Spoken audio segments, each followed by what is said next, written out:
What is going on, y'all? I be Hip Gregory, and today I want to talk about Jordan Neely, the homeless man who was killed on camera on the subway, put in a chokehold by Daniel Penny. Now, finally, this happened on May 1st. On May 12th, um, he was finally charged. On May 12th, he turned himself in. I don't know why it took so long. The NYC coroner Ben described this as a murder. I mean, and there was no arrest made. No, it took so long for them to be charged, and to think people was protesting against this, and like a dozen people was being arrested daily. People got arrested for protesting before the assailant got charged with the murder is wild, and it's also wild because I watched a lot of stuff on this, different videos, different people's opinions and what they got to say, and that there's two sides to this. That's crazy to me that there's two sides. You have people who definitely believe that this is a clear cut case of self defense. Hopefully that narrative is put to rest, but I mean, if this is the world y'all want to live in, is y'all sure? Where y'all promote vigilanteism and you could kill somebody just off of words, verbal assaults? I mean, let a brother know. I mean, so I could get prepared. I'm not sure that that's really what you want, but I'm gonna try to be as fair as possible because Lord knows that Jordan nearly did have his problem. He had plenty of problems. And the press has been putting this stuff out there about all of his arrests, his mental issues. So he's been arrested 42 times. Some even say 44. Most of them nonviolent. Um, and people are using this to say, see, well, that's why he needs to be. But that is irrelevant to this case because there's no way that Daniel Penny knew about Jordan Neely's arrest record. So that doesn't even play into this situation. So and four he has four assaults. One of them I believe he spent 15 months in jail for punching people. He punched a 67-year-old woman, and upon that arrest, he told the police that he need help, that he had ADHD and schizophrenia. Police usually are not equipped or trained to deal with mental illness, so there was help on no help on that front. Um, and plus, homeless people they usually get arrested on purpose to try to get a place to sleep, to get something to eat and something to drink. Because like it's most of his stuff is for stuff like hopping the turnstile and stuff like that. And and to be on, and to be fair, going back to be the fair, Jordan Neely, he was described as acting erratically, and he came onto the train, and he was yelling. They said passengers was afraid that he might do something because he's not only did he say he was hungry and he was thirsty, he was saying stuff that he would hurt somebody, and he's not afraid to go back to jail, and he doesn't care whether he lives or dies. And in the article, he violently threw off his jacket, according to the article. So, ironically, if he says that he's not afraid to die, and then the man comes and takes his life, so that's when Daniel Penny comes from behind him and puts him in the chokehold, takes him to the ground, and holds him in that chokehold for over 15 minutes. Even after his body went limp, he continued to, hold this chokehold on him. And I thought it was extremely interesting in this article how they call him nearly a vagrant and that he violently threw his jacket down. But when talking about Penny, they use words like subdued and restrained. You can't subdue nobody to death, restrain nobody to death. Like I said, the coroner described this as a murder, Ben.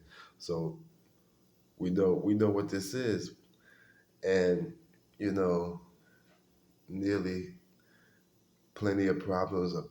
Another ironic thing is that his mental issues started back when he was a teenager when his mother was killed.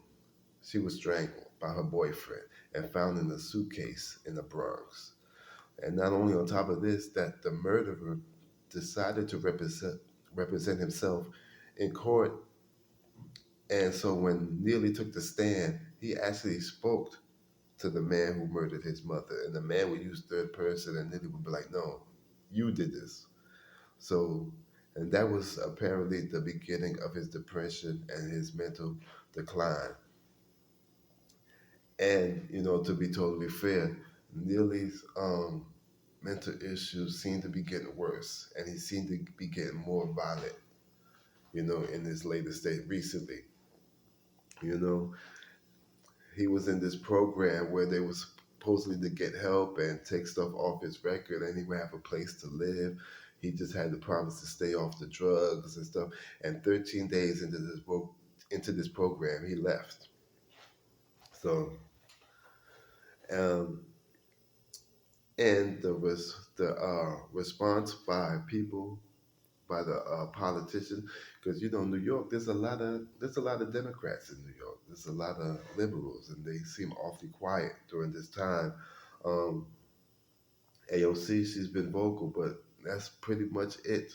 If I'm a New Yorker and I care about this situation, I'm like, man, when y'all start showing y'all faces coming around my neighborhood around election time, I'm like, where were you doing this? You better take a mental note of this, write it down. Don't forget this. Um, the senator, I mean, not the senator, the mayor, Eric Adams, he went on TV right after this and was like, well, we got to wait to see how this plays out. I think that's what Daniel Penny should have did. He should have waited a little bit to see how it played out. But he said, we don't know what happened here, but we do know what happened. I mean, it's on tape. It's pretty evident what happened. So he didn't want to, really take a stance. But while the governor, Kathy Hochul, she went on to say something, I'm paraphrasing, about mental illness, people with mental illness and their behavior, and there are consequences to that behavior. So she went the whole other route. She's a witch. Um, and then Mayor Adams, he said that's why he's done so much to deal with these issues of mental illness. So I'm thinking to myself, well, what has he done? And he ain't done nothing. All he did is hire the stuff that he's done that he's talking about is hiring more police officers. He has give no resources to mental illness.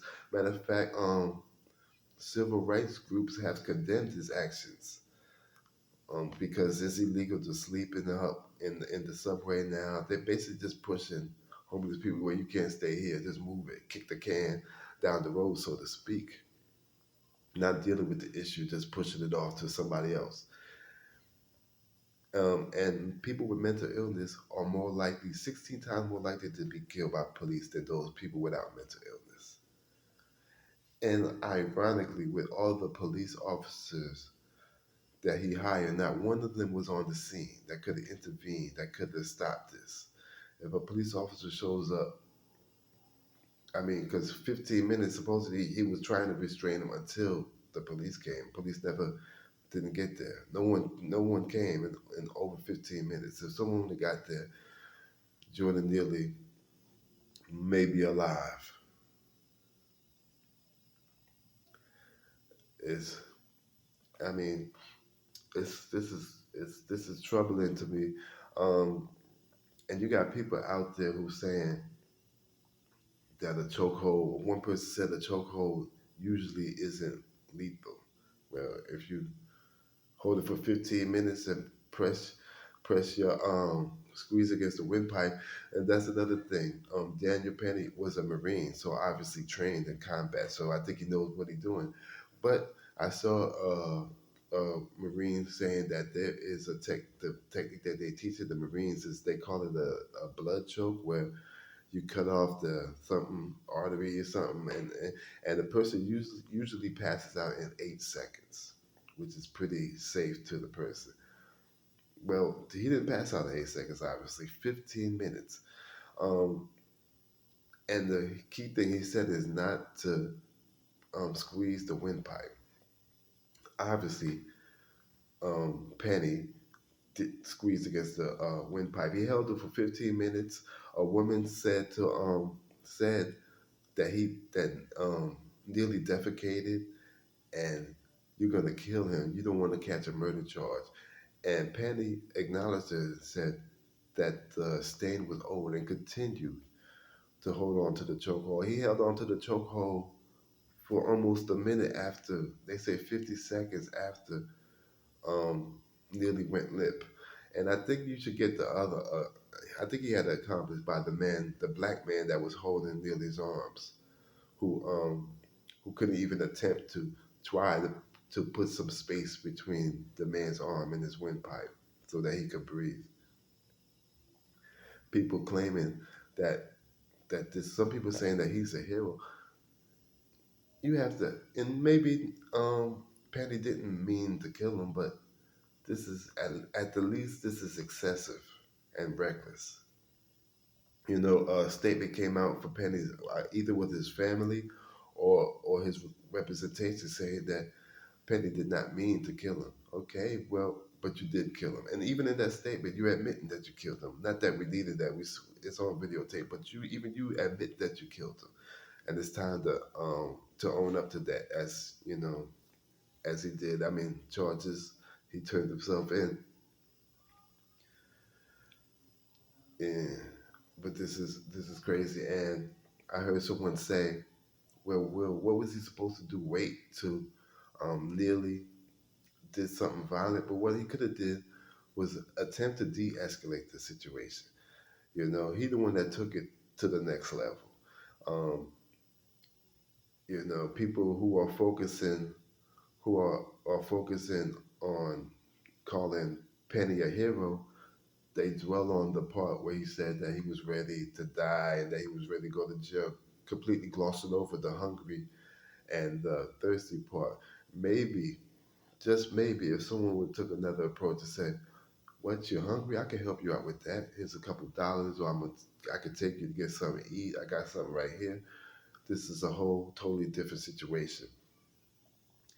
And Elon Musk with his punk ass is over there on Twitter liking tweets, praising Penny and suppressing the tweets, speaking out for justice for Jordan Neely.